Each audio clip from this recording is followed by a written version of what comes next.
Welcome to the Mommy Evolve channel. This is one of my first videos. Well, I did a video a long time ago and I had to, get it back together. So this video is about Mommy Evolve and how intergenerational healing can begin with you, how it can begin with you as a mother. So as I said, my name is Cecile Edwards and I am the CEO and creative director of Mommy Evolve. And Mommy Evolve is about just what the name says. It is about understanding that, whatever issues may be arising or whatever you may see within your children that you're like, why are they like that? That there may need to be some tweaking of some of your attitudes, some of your expressions, and some of your ways of being in order to model for them and to shift the energy around that particular thing in order for it to shift in your child. Now, you can ask me how I know. Okay, I know from personal experiences. When my daughter, at some point when she was having some issues with her attitude, she had started to talk back and do these kinds of things. And I came to realize that she was really just looking for attention, and I was not dividing up my attention well enough between her and I had just gotten married. So there was a lot of, I don't want to say, there was a lot of bonding between me and my husband that also included her, but obviously for her needs, it wasn't enough. And not only that, but there was no, there wasn't enough conversation with her around, the coming together of this family and getting to know one another as a family, right? And, sometimes we just, get into the flow of doing things and we don't stop and think about, okay, what does this mean? What does this need? How can I, systematically and ritualistically do something in here to create a situation for us all that is going to be the best. And so once I realized that we as a unit needed to just spend more time with one another, and that I needed to be more aware of the way that I was interacting with my husband and with my daughter and with myself, right? Then things shifted in my household, and it was like overnight, literally. And so this is why I say, for example, I just saw someone say, if you don't practice patience, then how is your child supposed to learn to practice patience? And it's true. If you don't know how to eat the correct portion sizes, how is your child going to know how to eat the correct portion sizes? If you don't know how to treat yourself well, our children watch what we do, not what we say. And so sometimes we just do things autopilot, and we don't think about them. And this is the part where we get specific, right? We have a lot of autopilots that we do. We think that. So one of my things, let me speak about me because that's what I know. One of my things was that I would go to work, take care of my daughter, do all these things for her, make sure she was in these activities, etc., etc. But I was so exhausted after running around and doing all of that I didn't have the emotional stuff to give her because I was exhausted. I didn't have enough of it to give her for her needs, for her to be satiated. Because my daughter is a very sensitive child. And so she needs me to be more present than some parents may have needed to be. Right? And I was very present when she was little. But then at some point when I had to start to go back out in the work world full force. And I was a single parent. Right? But we do have to be mindful that even when we are a single parent, that there are ways that we can show up.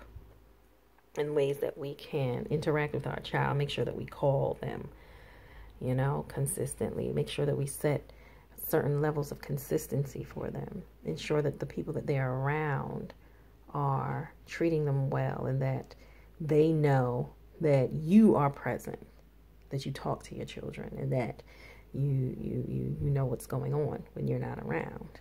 All of these things are a way to, instill your presence without you being there. But the truth of the matter is that your presence is always going to be the most powerful thing. And a healthy presence, not just you just being there, because there's parents that are just there, right? And then there's parents who are there. You understand? And you can tell the difference. I used to work in school systems. You could always tell the difference. When a child feels like they can get away with something, and then, their parents will put some, lather something on it, and try to blame something else, or try to have the child classified or something like that. You can tell that there isn't a presence there with the child, where there is a knowledge of who that child is, how she really is, what she really needs. Okay, this is critical. This is why, I had someone contact me the other day and say, oh, this mother is having an issue with her child, and, she wants an astrological chart, a natal chart for her. And so, yes, I do those, but that wasn't I knew that wasn't, my senses already knew that wasn't the thing. That's a Band-Aid over a bullet wound thing. What is going on in your household? And so I got more information about it, and I said, well, there's some things that the mother has to face and become truthful about. And once she does, and she starts to change some things within herself, her daughter is going to shift almost immediately. Because, again, we think that it's about, giving them something, when the truth of the matter is that we need to give them us, our full attention, our unabiding love.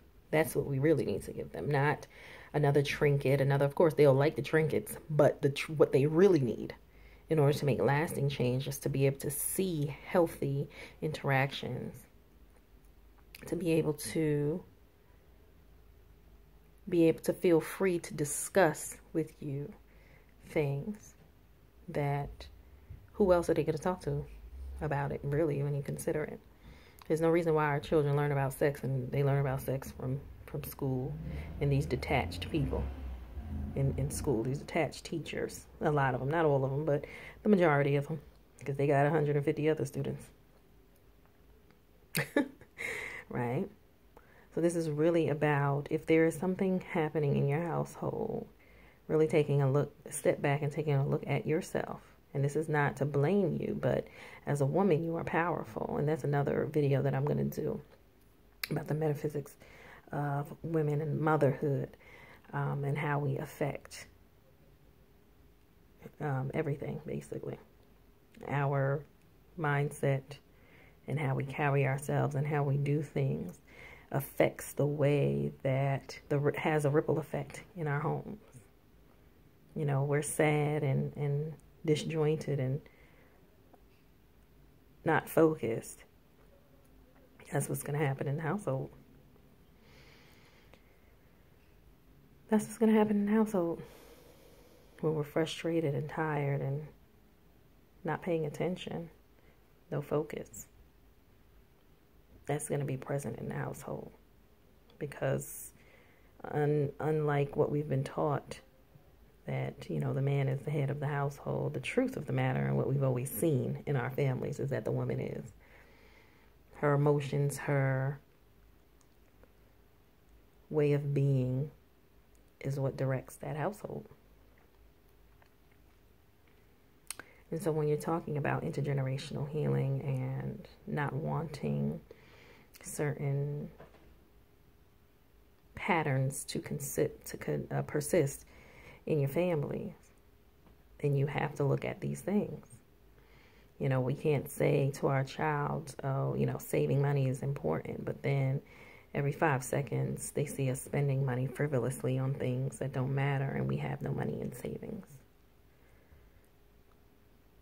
If we're going to live by these values, then we have to, if we're going to teach these values, then we have to live them. There is no longer a room for do as I say, not as I do.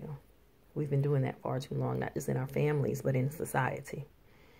We want everyone else to be, quote unquote, morally upstanding or to be held to a code of something, but we don't want to do that same thing for ourselves.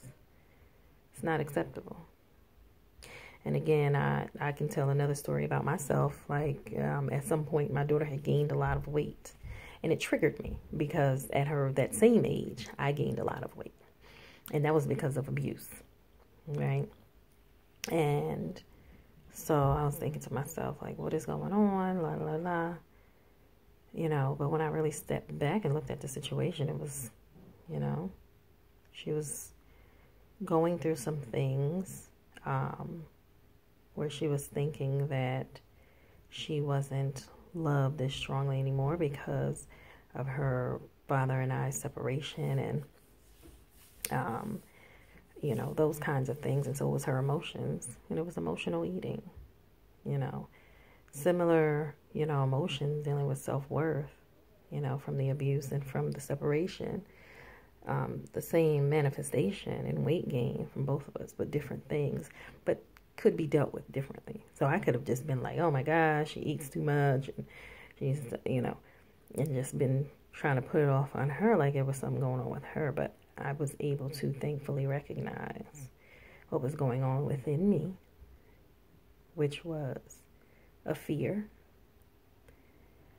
okay, that was not founded on what I thought it would be, and to also embrace what she was dealing with enough to be able to really look at it and say, oh my gosh, this is what's happening, and this is what could be happening. Because I think on some level we expect children to be more resilient, and they are resilient, but that doesn't mean that we should just go over whatever it is that they're dealing with, or not deal with whatever, or address whatever it is that they're dealing with. That's not acceptable. You know, oftentimes we'll tell our children to, you know, suck it up, or don't cry, or don't feel what you feel. And it's like, why? Because I know that when I was younger and I had those, you know, I had my emotions, and people would, you know, not want me to feel what I feel. That made me ultimately not know how to deal with my emotions. That made me not know how to deal with my emotions. That's it. And so now as an adult, or as I became an adult, I had to learn how to deal with my emotions in a healthy way, because my way had always been unhealthy, which was burying things or eating, you know. Those are my two ways, you know, and it caused a lot of mental, psychological, and spiritual anguish. So my call here is for us to not do that as parents, and for us to really pay attention to when things are happening with our children, not, you know, that there's something wrong with them, but that there's something that is going on with them emotionally that needs to be shifted, that they need to talk about, that they need someone to be present for them so that they can help work out those emotions. That is really what it is. Because, you know, children will default to whatever is going to help to regulate them. And oftentimes, and that's just how it is even with our bodies. If we put something in our bodies that is not good, our bodies are going to do, you know, whatever it can do to purge that thing, right? But when you're talking about psychology and emotions, the thought comes up, a negative thought comes up constantly, and we have to decide how we're going to purge it, right? We have to decide how we're going to purge it. So we have to learn different tools in order to learn how to purge it.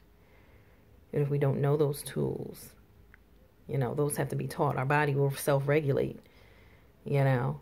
But even when we do too many bad things to our body and keep on putting in stuff where it has to constantly self-regulate, then the body is going to go through some kind of strain. Think about it like diabetes, right?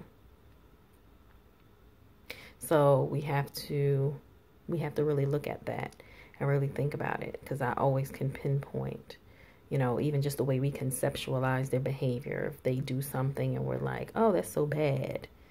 And it's like, why is that bad?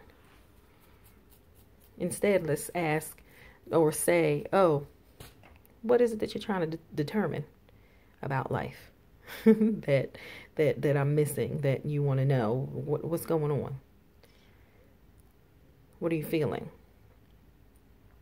Instead of putting that judgment on that behavior, try to go up into the root cause.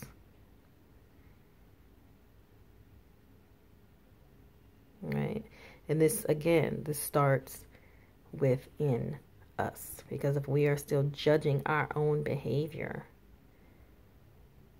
you know, if we have a certain reaction to somebody or something and we're like, oh my God, that was horrible. It's like, it might have been not the best reaction, but why did you have that reaction?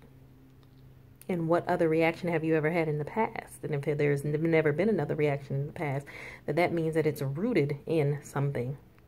Something is trying to be released. So what do you need to release? Where does this need to go? So I have so much more that I can say, and I will be back with more soon, and I look forward to it. But I just want to talk a little bit about that, how intergenerational healing starts with you, and stay tuned for more videos. Peace.